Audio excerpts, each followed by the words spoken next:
MP fund ഉപയോഗിച്ച് നിർമ്മിച്ച bus കാത്തിരിപ്പ് കേന്ദ്രം തകർന്നു. പാലക്കാട് ഒലവക്കോട് വി.കെ. ശ്രീകണ്ഠൻ എം.പിയുടെ ഫണ്ട് ഉപയോഗിച്ച് നിർമ്മിച്ച ബസ് കാത്തിരിപ്പ് കേന്ദ്രമാണ് തകർന്നത്.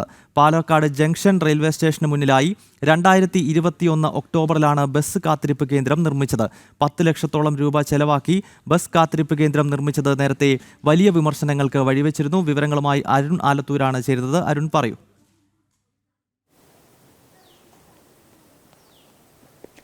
ഗൗതം, കഴിഞ്ഞ ദിവസം വൈകുന്നേരം, അതായത് ഇന്നലെ വൈകിട്ടാണ് ഇത്തരത്തിൽ വി.കെ. ശ്രീകണ്ഠൻ എം.പിയുടെ ഫണ്ട് ഉപയോഗിച്ച് 10 ലക്ഷം രൂപയോളം ഉപയോഗിച്ച് 2021 ഒക്ടോബറിൽ നിർമ്മാണം പൂർത്തിയാക്കിയ പാലക്കാട് ജംഗ്ഷൻ റെയിൽവേ സ്റ്റേഷന് മുൻപിലുള്ള ബസ് കാത്തിരിപ്പ് കേന്ദ്രം തകർന്നത്. ശക്തമായ കാറ്റിലും മഴയിലും ഈ ബസ് കാത്തിരിപ്പ് കേന്ദ്രത്തിൻ്റെ വാള്, അതായത് ചുമരിൽ ഉള്ള ഷീറ്റുകളും മറ്റുമൊക്കെ അടർന്ന് പോകുകയായിരുന്നു. പിന്നീട് അത് പ്രദേശത്തെ ആളുകളൊക്കെ അത് മൊബൈൽ ക്യാമറയിലും മറ്റും ചിത്രീകരിക്കുകയും ചെയ്തു. കാരണം ഇത്രയും 10 ലക്ഷം രൂപയോളം ചിലവാക്കി നിർമ്മിച്ച ഇത്രയും പുതിയ ഒരു ബസ് സ്റ്റോപ്പ്, അതിൽ നിന്നും ഇങ്ങനെ കാറ്റത്തൊക്കെ അത് തകരുന്ന സാഹചര്യം ഉണ്ടായത് എന്നുള്ളത് വലിയ രീതിയിൽ ആളുകൾ വിമർശിക്കുകയും ചെയ്തു. ഇതോടുകൂടെ തന്നെ രാത്രി തന്നെ ഒരു സംഘം ആളുകളെത്തി പിക്കപ്പ് വാനിലും മറ്റും എത്തി അവിടെ ആ തകർന്നു പോയ ഷീറ്റുകളൊക്കെ വെൽഡ് ചെയ്തും മറ്റോടെ പിടിപ്പിക്കുന്ന പ്രക്രിയ പൂർത്തിയാക്കുകയും ചെയ്തു എന്നുള്ളതാണ്. കാരണം ഇത്രയും പുതിയ ഒരു കെട്ടിടം അല്ലെങ്കിൽ പുതിയൊരു ബസ് സ്റ്റോപ്പ് അത് വേഗം തന്നെ തകർന്നിരിക്കുന്നു എന്നുള്ളത് വലിയ വിമർശനങ്ങൾക്ക് വഴിവെക്കുമെന്നുള്ളത് അറിയാവുന്നത് കൊണ്ട് തന്നെയാണ് രാത്രി തന്നെ അത് വീണ്ടും പുനർനിർമ്മിക്കുന്ന പ്രക്രിയകളൊക്കെ പൂർത്തിയാക്കുന്ന സാഹചര്യം ഉണ്ടായിരിക്കുന്നത്. ഏതായാലും ഈ ബസ് കാത്തിരിപ്പ് കേന്ദ്രം ഇത്രയും 10 ലക്ഷം രൂപയോളമൊക്കെ ചിലവാക്കിയ ഒരു ബസ് കാത്തിരിപ്പ് കേന്ദ്രം ഉണ്ടാക്കിയിരിക്കുന്നു. അതിലാണെങ്കിൽ ആ 10 ലക്ഷം രൂപയുടെ നിർമ്മാണ പ്രവർത്തനങ്ങളൊക്കെ ഇത്രയും രൂപ ഇതിനായോ എന്ന തരത്തിലൊക്കെ വിമർശനങ്ങൾ നേരത്തെ ഉയർന്നിരുന്നു.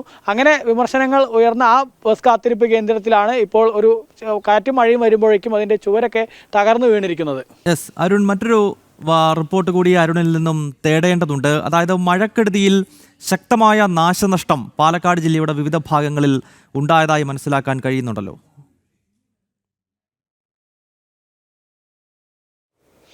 തീർച്ചയായിട്ടും ഗൗതം, പാലക്കാട് ജില്ലയിലും ശക്തമായ മഴ തുടരുന്ന ഒരു സ്ഥിതി തന്നെയാണ്. വ്യാപക നാശനഷ്ടമാണ് ഉണ്ടായിരിക്കുന്നത്. പാലക്കാട് നെന്മാറയിൽ വയോധികരുടെ വീട് നിലംപൊത്തിയിട്ടുണ്ട്. വിത്തനശ്ശേരി ലക്ഷം വീട് കോളനിയിലെ രാമസ്വാമി, മുരുകമ്മ എന്നിവരുടെ ഒറ്റമുറി വീടാണ് തകർന്നത്. ഇന്നലെ അർദ്ധരാത്രിയാണ് ഇത്തരമൊരു സംഭവം ഉണ്ടായത്. കൂടാതെ മംഗലടം ചിറ്റടി റോഡിന് കുറുകെ മരം വീണ് അവിടെ ഗതാഗതം തടസ്സപ്പെട്ടിട്ടുണ്ട്. ഇലക്ട്രിക് പോസ്റ്റിലും ലൈനും തകർന്നിരിക്കുകയാണ്. പിന്നീട് മരം മുറിച്ചു മാറ്റി ഗതാഗതം ഇപ്പോൾ തൽക്കാലം പുനഃസ്ഥാപിക്കുന്ന നടപടികൾ ഉണ്ടായിട്ടുണ്ട് എന്നുള്ളതാണ്. ഒപ്പം തന്നെ ശക്തമായ കാറ്റിൽ വീടിന്റെ മുകളിലേക്ക് മരം വീണ് 2 പേർക്ക് പരിക്കേറ്റിട്ടുണ്ട്. പാലക്കാട് തച്ചമ്പാറ കുന്നംതുരുത്തി കൊച്ചികൃഷ്ണന്റെ വീട്ടിലേക്കാണ് മരം വീണത്. ഇരുവരും തച്ചമ്പാറയിലെ സ്വകാര്യ ആശുപത്രിയിൽ ചികിത്സയിൽ കഴിയാണ്. ഇവർക്ക് പരിക്കേറ്റിട്ടുണ്ട് എന്നുള്ളതാണ്. ഒപ്പം മറ്റൊരു ഒന്നുള്ളത് പിക്കപ്പ് വാൻ നിയന്ത്രണം വിട്ട് തലകീഴായി മറിഞ്ഞിട്ടുണ്ട്. അതും മഴയെ തുടർന്നാണ് ഒരു നടു റോഡിൽ തന്നെ പിക്കപ്പ് വാൻ സ്ലിപ്പായി മറിഞ്ഞിരിക്കുന്നത്. അത് പാലക്കാട് ചെർപ്പളശ്ശേരി ദേശീയപാതയിൽ 9-ാം മൈലിലാണ് അത്തരമൊരു അപകടം നടന്നിരിക്കുന്നത്.